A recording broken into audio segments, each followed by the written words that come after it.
আসসালামু আলাইকুম। জি কিচেন বা সোনা চ্যানেলে আপনাদের স্বাগত। আমি আজকে দারুণ মজার একটা ভর্তা বানিয়ে দেখাবো। এই ভর্তাটা আপনি যাকে খাওয়াবেন সে এত পছন্দ করবে, মানে আপনারও অনেক পছন্দ হবে।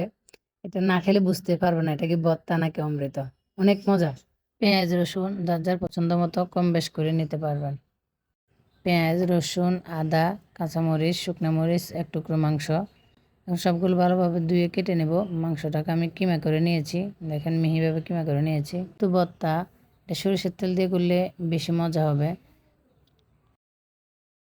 এখানে আমি পেঁয়াজগুলো গোল গোল করে কেটে নিয়েছি, রসুনগুলো ছিলে, এখন কাঁচামরিচ শুকনো মরিচ যে মাংসটা আমি কিমা করে রেখেছিলাম এটা সবগুলো দিয়ে দেব তেলের মধ্যে, দিয়ে একটু ভালোভাবে নাড়াচাড়া করে নিতে হবে। একটু ভাজা ভাজা হয়ে আসলে এখন আমি 1 চিমটি হলুদের গুঁড়ো দিয়ে দেব।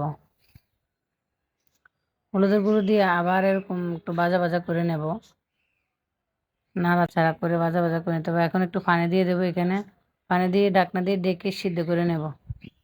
এখানে বেশি পানি দেওয়া যাবে না, মাংসটা যেহেতু কিমা মাংসটা সিদ্ধ হয়ে যাবে। অল্প করে পানি দিবেন, বেশি পানি দিলে আবার ভর্তার টেস্টটা নষ্ট হয়ে যাবে।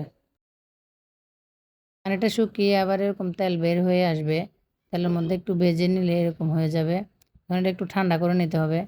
ঠান্ডা করে নিয়ে একটা ব্লেন্ডারের জগে দিয়ে দেবো, দিয়ে একটু লবণ দিয়ে দিয়েছি স্বাদ মতো, ব্লেন্ড করে নিয়েছি। দেখেন ব্লেন্ড করা হয়ে গেছে। এই ভর্তাটা খেতে আসলে অনেক মজা, একবার হলো ট্রাই করে দেখবেন। এটা একবার বানালে তারপরে যে আরও কতবার বানাবেন।